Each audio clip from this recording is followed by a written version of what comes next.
Hello दोस्तों, इस video में जानेंगे प्रवाल भित्तियों की उत्पत्ति। इससे पहले मैं वीडियो में बताया हूँ कि प्रवाल की स्थिति के अनुसार जो होता है, उनका आकार के अनुसार उनका 3 प्रकार होता है, वो मैं बता चुका हूँ।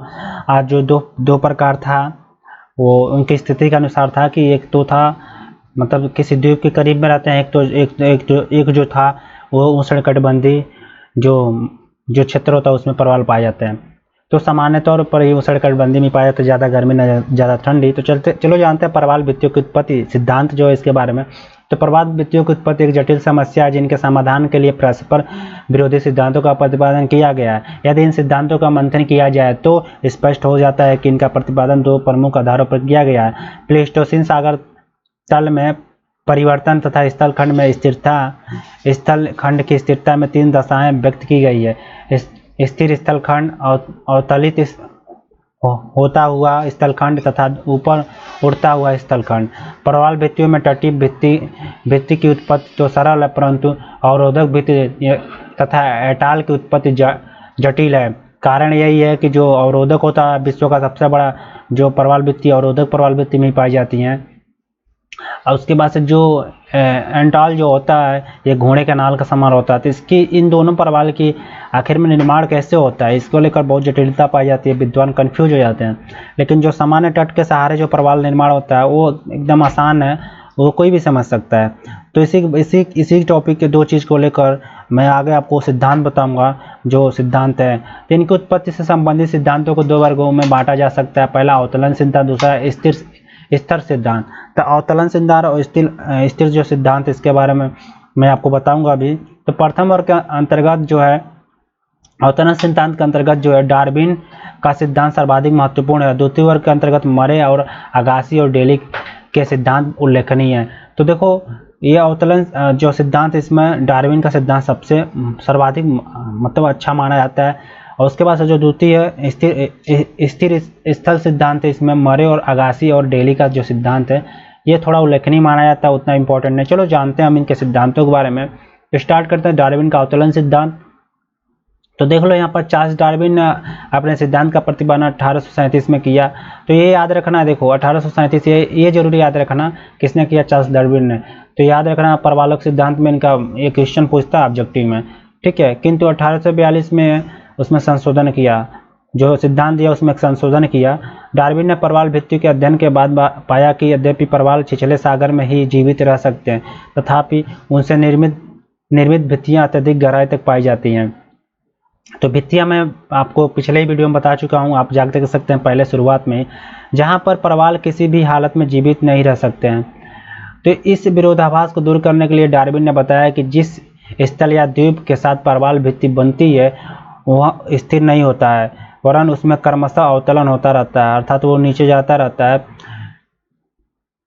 उन्होंने यह भी बताया कि तटीय प्रवाल भित्ति, अवरोधक प्रवाल भित्ति एवं एंटाल प्रवाल भित्ति की क्रमिक विकासीय अवस्थाएं सर्वप्रथम आदर्श चबूतरे के साथ प्रवाल का जन्म होता है तथा वो ऊपर की ओर बढ़कर सागर तल तक पहुंच जाते हैं।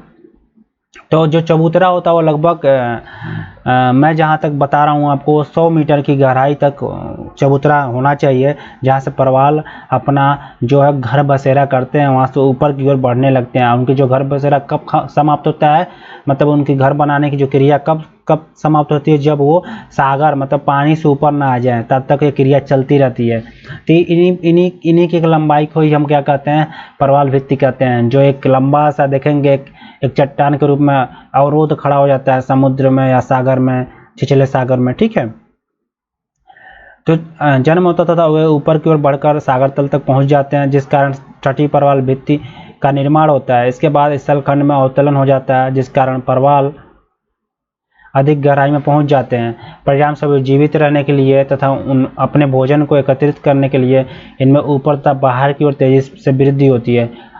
तट के पास वृद्धि रुक जाती है क्योंकि वहां भोजन का अभाव होता है। परिणाम स्वरूप तट तथा भित्ति के बीच लैगून बन जाता है। तो अब लैगून जानते होंगे, लैगून हमेशा जो एक स्थल का एक खंड होता है, ठीक है, जिसमें गैप आ जाता है, ठीक, अपरदन कारण सागरी लहरों का। या तो अब ऐसे मान लो कि कोई भी प्रवाल का चिपका हुआ चट्टान स्थल खंड से है और उसमें थोड़ा सा लहरों के कारण या निक्षेपण के कारण, जो भी अपरदन के कारण थोड़ा उसमें गैप आ जाए तो उसी को हम लैगून कहते हैं।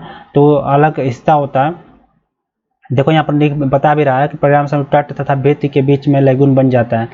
अवरोधक प्रवाल भित्ति का निर्माण पुनः स्थलखंड का अवतलन होता है तथा द्वीप पूर्णतया जलमग्न हो जाता है।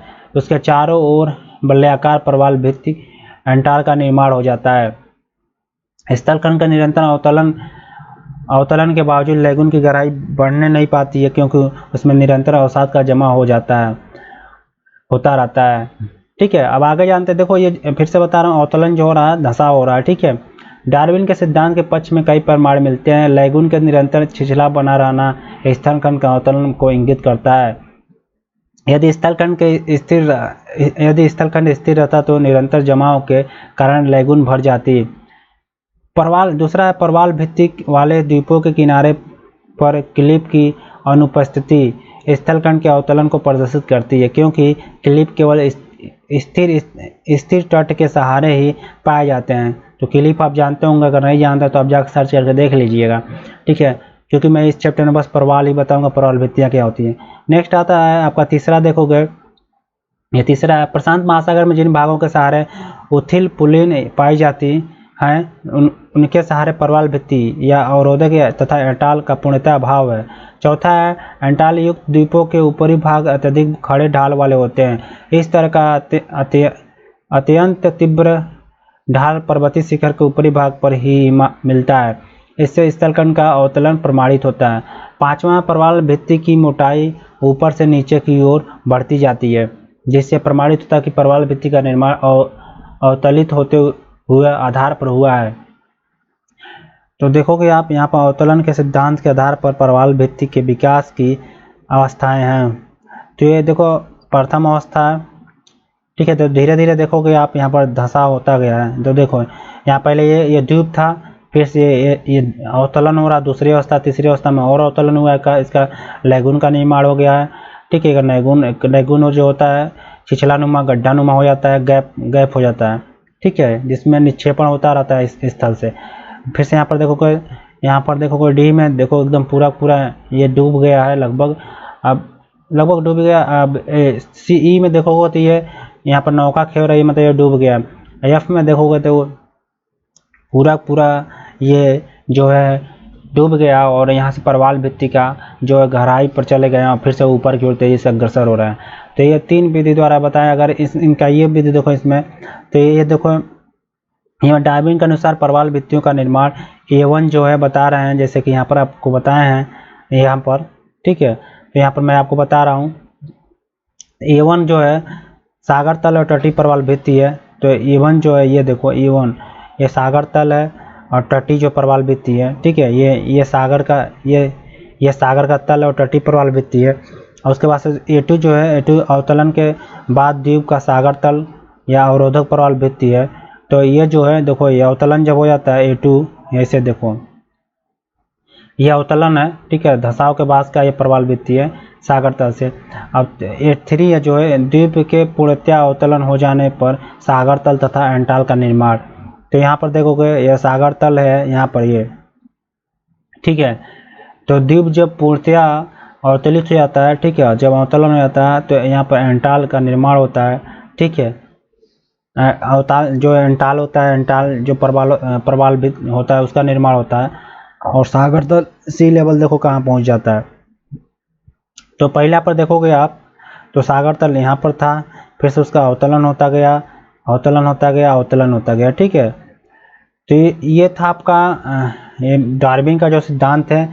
अब इनकी आलोचना किया, यदि तटीय प्रवाल भित्ति, अवरोधक प्रवाल भित्ति तथा एंटाल प्रवाल भित्तियों की विकासीय अवस्थाएं हैं तो एक ही द्वीप के सहारे एक ओर तटीय प्रवाल भित्ति तथा दूसरी ओर अवरोधक प्रवाल भित्ति को साथ नहीं मिलाना चाहिए। परंतु नई खोजों के आधार पर इस तरह के अनेक प्रमाण मिले हैं। यदि डार्विन के सिद्धांत को मान लिया जाए तो अवतलन के कारण प्रशांत महासागर के अधिकांश द्वीप जलमग्न होकर अदृश्य हो जाएंगे। कहीं कहीं पर उठते द्वीप के साथ भी प्रवाल भित्तियां पाई जाती हैं। तो यहाँ पर कहा गया कि अगर इनके सिद्धांत को माना जाए तो अवतलन जो होता है उसके कारण महासागर के जो अधिकांश जो द्वीप हैं वो जलमग्न हो जाएंगे, अदृश्य हो जाएंगे। ठीक है, लेकिन ये भी माना जाता है कि कहीं कहीं पर जो है द्वीप के साथ भी प्रवाल भित्तियाँ पाई जाती हैं। तो उठता जो द्वीप होता है उनके साथ भी प्रवाल भित्तियाँ पाई जाती हैं। तो ये आपका सिद्धांत था, प्रथम सिद्धांत डार्विन का। फिलहाल इस वीडियो में इतना ही। वीडियो अच्छा लगेगा तो लाइक कीजिएगा, सब्सक्राइब कीजिएगा।